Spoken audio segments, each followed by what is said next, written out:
Hello and welcome to all of you समस्त को स्वागत करुच्ची मु आम यूट्यूब चैनल को। तो ये वीडियो आम पढ़ा ओपीएससी द्वारा परिचालित Odisha civil service examination mains examination जो ओडिया ऑप्शनल अच्छी से ओडिया ऑप्शनल पेपर 2 जो कि आमर अच्छी महानदी रे ज्योत्स्ना विहार। यहाँ हूँ गोटे कविता पुस्तक जार रचयिता होती मायाधर मानसिंह। तो महानदी रे ज्योत्स्ना विहार अर्थात ज्योत्स्ना विधौत राति चंद्र आलोकर से ज्योत्स्ना महानदीर जल उपरे कवि मायाधर मानसिंह निजे नौका विहार करछंती डंगार यात्रा करछंती।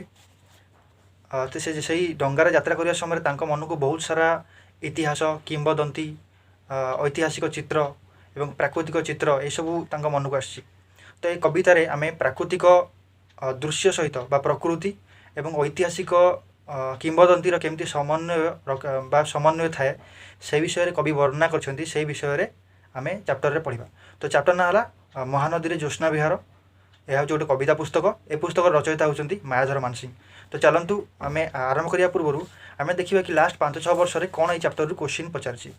तो महानदी रे ज्योत्स्ना विहार चैप्टर रु 2015 रे आमर कौन क्वेश्चन पड़ी 2016 रे आमर पड़ी 20 मार्क गोटे क्वेश्चन महानदी रे ज्योत्स्ना विहार कवितार किपरि किंबदंती और इतिहासर समन्वय घटी वर्णना कर। सेहीपरि 2017 रे गोटे 20 मार्क क्वेश्चन पचारि पढ़ी महानदी रे ज्योत्स्ना विहार कवितार कवि सौंदर्य चेतनार परिचय दियो। ठीक से 2018 रे गोटे क्वेश्चन पचारि सॉरी 2018 रे कौन क्वेश्चन पचार ना। सेहीपरि यही वर्ष चलित वर्ष मेन्स रे गोटे क्वेश्चन पचारि जोटा कि 60 मार्क लंग क्वेश्चन 60 मार्क गोटे क्वेश्चन पचारि कि महानदी रे ज्योत्स्ना विहार भाव तथा शैलीर अपूर्व समन्वय विचार कर। 60 मार्क गोटे क्वेश्चन बुझेगा। 60 मार्क गोटे क्वेश्चन पचार। तो बर्तमान आम मेन टॉपिक बा चैप्टर विषय पढ़ा।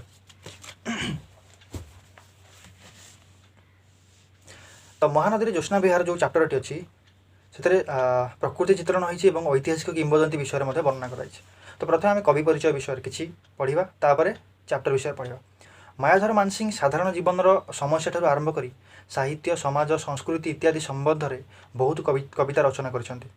कवि काव्य माध्यम सत्यर अनुसंधान करने को चेष्टा करछंती। ओडिया साहित्य रे कविवर राधानाथ परे से होउछंती रोमांटिक कवि। मानसिंह लेखनी काउरी स्पर्श ओडिशार नद नदी ह्रद पहाड़ पर्वत ज्ञात अज्ञात बहु स्थान नूतन परिचय पाई पारिछंती। प्रकृति और प्रणयर मुग्ध काव्यकार मायाधर मानसिंह राधानाथ काव्य परंपरा जड़े सार्थक उत्तरदायी हेले से सत्यवादी कविगोष्ठी आदर्श और देशात्म बोध द्वारा बहु भाव अनुप्राणित होते। मानसिंह काव्य सृष्टि विपुल प्रेम कविता ताहार एक अंशविशेष। देशात्मबोध प्रकृति प्रीति पल्ली प्राणता दुष्ट मानववाद पाई समवेदना एवं इंद्रियागत एक दिव्य अनुभूति पाई प्राणर अभिप्सा इत्यादि रोमांटिक सुलभ काव्य चेतना तांको बहु कवितार प्रकाश पाई बहु कवितार प्रकाश पाई बाहर। तो चैप्टर विषय देखा कि चैप्टर रे यही महानदी रे ज्योत्स्ना विहार कवितार उत्कलर प्राकृतिक सौंदर्य किंबदंती और इतिहासर एक अपूर्व समन्वयर कहानी। तो उत्कलर ऐतिहासिक गौरव वीरत्व स्वाभिमान शिल्प भास्कर्य नौवाणिज्य इत्यादि कवि को बहुत भाव बहुल भाव में उद्बुद्ध करने संगे संगे सांप्रतिक कालर अधपतित ओडिशार दुख दुर्दशा तांको व्यथित कर। जो उत्कल बा जो ओडिशा पाखे बहुत सारा शिल्प भास्कर्य स्वाभिमान वीरत्व गौरवर गाथा थिला ताहा धीरे धीरे लोप पाई जाइछि। धीरे धीरे श्रीहीन हो जाइछि। धीरे धीरे ओडिशा सबकिछि ओडिशार सबकिछि अवक्षय हो जाइछि। से विषय कवि मध्य दुख प्रकाश कर दुर्दशा तांको व्यथित कर। ज्योत्स्ना विधौत रजनी बा राति रे कवि ज्योत्स्ना विहार करछंती महानदी जल से समय तांकर मने पड़ जाइछि बहुत स्मृति जहाँ कविता आकार से लिखिं वर्णना कर। कवि संध्या समय महानदी रे ज्योत्स्ना विहार करू करू भाव विहुल हो पड़छंती आ निजको धन्य मन करिसंती से रातिर से सौंदर्य मुग्ध अनुभव पाई। आहा कि विपुल शोभा भासे आखि आगे केमंते वर्णिबी मोर मुग्ध अनुभवे चक्षु मोर अंध हुए जोचना परागे बाणी मोर नाही फुटे मानी पर भावे। कवि वर्णन उत्कलर प्राकृतिक सौंदर्य अति मधुर और रम्य ଯାହା ରାତ୍ରିର ଅନ୍ଧକାର ମଧ୍ୟରେ ଜୋଛନାରେ ଯେମିତି ବ୍ୟାପିଛି ଦୂର ଦିଗଚକ୍ର ଲାଗି।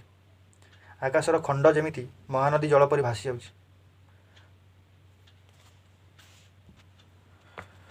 ଚନ୍ଦ୍ରର ଜୋଛନା ଯେପରି ଦୁଇ କୂଳ ବୃକ୍ଷକୁ ଧୋଇ ଦେଉଛି। ନାଉରୀର ସରଳ ସଙ୍ଗୀତ ଏବଂ ରୂପେଲି ଶୀତଳ କିରଣ ଯେମିତି ସ୍ୱପ୍ନ ପୁରୀ ସୃଷ୍ଟି କରିଛି।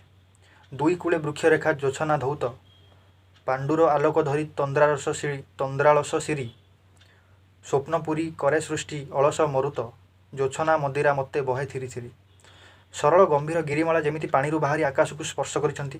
କବି ଉତ୍କଳ ଭୂମିକୁ ପ୍ରକୃତି ସୁନ୍ଦରୀ କହି ପ୍ରଶଂସା କରିଛନ୍ତି ଏବଂ ଏତେ ସବୁ ଥାଇ ମଧ୍ୟ ଉତ୍କଳର ଏ ଦୁଃଖ ଦୁର୍ଦ୍ଦଶା ପାଇଁ ସେ ମଧ୍ୟ ନିଜକୁ ଦୁଃଖ ପ୍ରକାଶ କରିଛନ୍ତି।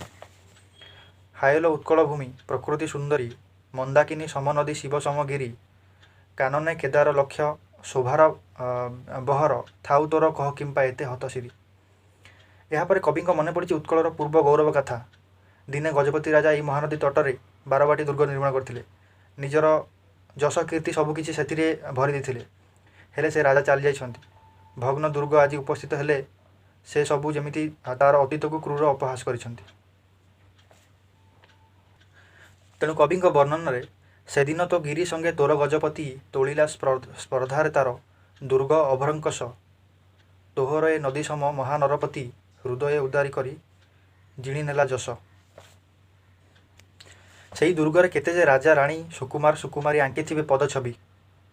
କେତେ ଯେ ବନ୍ଦୀ ହୋଇଥିବେ ଏ ଦୁର୍ଗ ବାରବାଟୀ ଦୁର୍ଗରେ। କେତେ ଯେ ସାଧବ ବୋହୂ ସାଧବ ପୁଅମାନଙ୍କୁ ବିଦାୟ ଦେଇଥିବେ ବଣିଜ କରିବା ପାଇଁ ସେହି ଦୁର୍ଗରୁ ମହାନଦୀ ଦେଇ। ସବୁର ସାକ୍ଷୀ ସେହି ଦୁର୍ଗ, ଏଇ ମହାନଦୀ, ଏଇ ଆକାଶ, ଏଇ ଜହ୍ନ। ହେଲେ ସେ ସବୁକିଛି ଆଜି ନାହିଁ, ଅଛି ଖାଲି ସ୍ମୃତି ଗୌରବର ଗାଥା।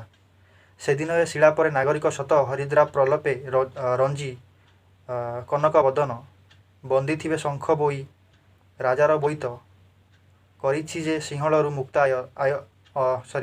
ଆନୟତ। ତୋହରି ଅତୀତ ମାଗୋ ଆଜି ଥାଉ ଥାଉ କରେ କ୍ରୂର ପରିହାସ ଘୋର ବ୍ୟଥାମୟ। କବି ମନେ ମନେ ଭାବିଛନ୍ତି ଆଉ ସେ ଦିନ ଫେରିବନି। ସେ ରାତି, ସେ ରାଜା, ସେ ବୋଇତ, ସେ ସାଧବ ପୁଅ କେହି ଫେରିବେନି। ନଗରର ବଧୂମାନେ ଆଉ ମଙ୍ଗଳ ସଙ୍ଗୀତ ଗାଇବେ ନାହିଁ ସାଧବ ପୁଅମାନଙ୍କ ପାଇଁ। ସବୁ ଗୌରବ ଶେଷ ହୋଇଯାଇଛି। ଆଉ ଖାଲି କଙ୍କାଳ ପରି ବିଶ୍ୱ ଆଗରେ ଠିଆ ହେଇଛି ସେଇ ବାରବାଟୀ ଦୁର୍ଗ, ଆଉ ସେଇ ମହାନଦୀ, ସେଇ ବୃକ୍ଷରାଜି ଏବଂ ସେଇ ଆକାଶ, ସେଇ ଚନ୍ଦ୍ର।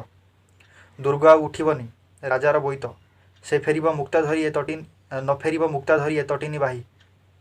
ନଗରର ବଧୂ ଯେତେ ମଙ୍ଗଳ ସଙ୍ଗୀତ ନ ବନ୍ଦିବେ ତାର କେବେ ମଧୁକଣ୍ଠେ ଗାଇ। ସେ ସୌଭାଗ୍ୟ ଶେଷ ହାଏ ଏ ଜାତିର ଶେଷ ନକଲା ବିଧାତା କିମ୍ପା ଏ ଗୌରବ ପରେ ବଞ୍ଚିବା ଧରି ଏ ଖାଲି କଙ୍କାଳ ବିଶେଷ ବିଶ୍ୱ ଆଗେ ମରଣରୁ ଶତଗୁଣେ ବଳେ। କବି ପୁଣି କଳ୍ପନା ରାଜ୍ୟରେ ହଜିଯାଇଛନ୍ତି। ହୁଏତ ମହାରାଜ ତାଙ୍କ ପତ୍ନୀଙ୍କ ସହିତ ମହାନଦୀ ଜଳରେ ବିହରଣ କରୁଥାଇ ପାରନ୍ତି। ଆଗରେ ତାଙ୍କର ଗଜଦନ୍ତ ତରି, ପଛରେ ଶହ ଶହ ତରି ଯେଉଁଥିରେ ରାଜବଧୂ ଜୋଛନାରେ ଆନନ୍ଦିତ ହୋଇ ଚନ୍ଦ୍ରକୁ ଚାହିଁ ରହିଥିବେ। ମହାନଦୀ ଜଳ ଚତୁର୍ଦିଗର ସୌନ୍ଦର୍ଯ୍ୟ ଯେମିତି ମଧୁର ଗୀତ ଗାଇ ସ୍ୱାଗତ କରୁଥିବ ରାଜା ଏବଂ ତାଙ୍କର ସମସ୍ତ ଲୋକମାନଙ୍କୁ। ଏବଂ କବି ନିଜେ ସବୁର ପ୍ରତ୍ୟକ୍ଷଦର୍ଶୀ ହୋଇ ସେଠାରେ ରାଜାଙ୍କ ପାଖରେ ବସି ଗୀତ ଗାଉଥିବେ। ଆଉ କବି ନିଜର କବିତା ମାଧ୍ୟମରେ ସେହି ରାଜାଙ୍କ ପାଖରେ ସେ ବୋଇତରେ ବସି ତାଙ୍କୁ ଗୀତ ଶୁଣୁଥିବା, କବିତା ଶୁଣୁଥିବେ ଏବଂ ରାଜା ନିଜର ମଣିମୁକ୍ତା ରତ୍ନ ଦେଇ ଏହି କବି ଦରିଦ୍ର କବିଙ୍କୁ ଆନନ୍ଦିତ କରିଥାନ୍ତେ। କବିଙ୍କର ଏଇଟା ଭାବନା କି ହୁଏତ ଏହା ହୋଇପାରିଥାନ୍ତା ଯଦି କବି ସେ ସମୟରେ ଥାନ୍ତେ। ତେଣୁ କବିଙ୍କ ଭାଷାରେ ସେଦିନ ମୁଁ ଥାନ୍ତି କି ରାଜନ ଗହଣେ ବିଧାତା ହୃଦୟ ଭରି ଗାଇଥାନ୍ତି ଗୀତ ଗୁଣଗ୍ରାହୀ ରାଜା ମୋର ରତ୍ନ ବିତରଣେ ତୋଷିକି ଥାନ୍ତେ ଏଇ ଦରିଦ୍ରର ଚିତ। ଚନ୍ଦ୍ରମା ଊର୍ଦ୍ଧ୍ୱକୁ ଉଠିଛି, ରାତି ବହୁତ ହେଇଯାଇଛି ବା ରାତି ବଢ଼ି ଚାଲିଛି। କାହିଁ କେତେବେଳକୁ କବି ମହାନଦୀରେ ଜ୍ୟୋତ୍ସ୍ନା ବିହାର କରୁଛନ୍ତି। ତାଙ୍କର ମନେ ପଡ଼ିଯାଇଛି ଫେରିବା ପାଇଁ। ହେଲେ ତାଙ୍କର ଫେରିବାକୁ ଇଚ୍ଛା ନାହିଁ, କିନ୍ତୁ ଫେରିବାକୁ ହେବ ତାଙ୍କୁ, କାରଣ ଏଇ ତ ଜୀବନ। ଶେଷରେ ପ୍ରଣାମ କରିଛନ୍ତି ସେହି ମହାନଦୀ ଜଳକୁ, ସେହି ପ୍ରକୃତିର ସୌନ୍ଦର୍ଯ୍ୟକୁ, ସେହି ଜନ୍ମଦାତାର ଅନୁଭୂତି ସ୍ପର୍ଶକୁ, ସେହି ଉତ୍କଳ ମାଆକୁ, ଜ୍ୟୋତ୍ସ୍ନା ରାତିକୁ, ଆଉ ଶେଷରେ ତାଙ୍କ ବନ୍ଧୁକୁ ଯିଏ ତାଙ୍କୁ ଜ୍ୟୋତ୍ସ୍ନା ବିହାର ପାଇଁ ସାହାଯ୍ୟ କରିଥିଲେ। ଏ ମହାନୀରବ କ୍ଷଣେ ଏ ଜ୍ୟୋତ୍ସ୍ନା ତଳେ ମୁଗ୍ଧ ମୁଁ ଅନାଇ ଏହି ବିପୁଳ ଶୋଭାରେ ଅନୁଭବେ ଆହା କରେ ସ୍ପର୍ଶ ଏ ଅନ୍ତରେ ବଚନୁ ଅତୀତ ମୁହିଁ ପ୍ରଣମେ ତାହାରେ। ସେ ଯେ ସତ୍ୟ ଶିବ ସେହି ଏକା ସେ ସୁନ୍ଦର ଭୂମା ସେ କରିଛି ପୁରୀ ରେଣୁ ଭେଦି ଅନନ୍ତ ଲୀଳାର ହେତୁ ଅସୀମ ହୃଦର କ୍ଷଣକେ ସୃଜ ସେ ତାର ମହାପୂଜ୍ୟ ବେଦୀ। ଇଚ୍ଛାମ ହୁଅଇ ଏହି ନିର୍ମଳ ରଜନୀ ଅସରାମୁ ଖୋଜୁଥାନ୍ତି ସତ୍ୟ ଶୁଭତାରେ, ଏ ସୁନ୍ଦର ଜ୍ୟୋତ୍ସ୍ନା ତଳେ ବାହିଏ ତରଣୀ, ମୃତ୍ୟୁ ଯାଏଁ ନ ଫେରେ ସେ ମହା ଅନ୍ଧକାରେ। ଏଇ ତ ଜୀବନ, ଫେରିବାକୁ ହେବ ସମସ୍ତଙ୍କୁ। ଏବଂ କବି ମଧ୍ୟ ଶେଷରେ ବହୁତ ସମୟ ଧରି ମହାନଦୀରେ ଜ୍ୟୋତ୍ସ୍ନା ବିହରଣ କରିଛନ୍ତି, ସୌନ୍ଦର୍ଯ୍ୟକୁ ଉପଭୋଗ କରିଛନ୍ତି, ଇତିହାସ କିମ୍ବଦନ୍ତୀ ବିଷୟରେ ବହୁତ ଗୁଡ଼ାଏ ଜିନିଷ ଭାବିଛନ୍ତି ଏବଂ କବିତା ବିଷୟରେ ଲେଖିଛନ୍ତି ଏବଂ ଶେଷରେ ସେ ଜ୍ୟୋତ୍ସ୍ନା ବିହାର ଶେଷ କରି ନିଜ ଘରକୁ ଫେରିଛନ୍ତି। ସୋ ଏହା ଥିଲା ମହାନଦୀରେ ଜ୍ୟୋତ୍ସ୍ନା ବିହାର, ମାୟାଧର ମାନସିଂଙ୍କର ଲେଖା କବିତା ମୁଁ ଆପଣମାନଙ୍କୁ ଶୁଣାଇଲି। ଯଦି କେଉଁ ଜାଗାରେ କିଛି ଭୁଲ ଭାଲ ଥିବ ତାହେଲେ କରେକ୍ସନ୍ କରିବାକୁ ଚେଷ୍ଟା କରିବେ। That's all, thank you.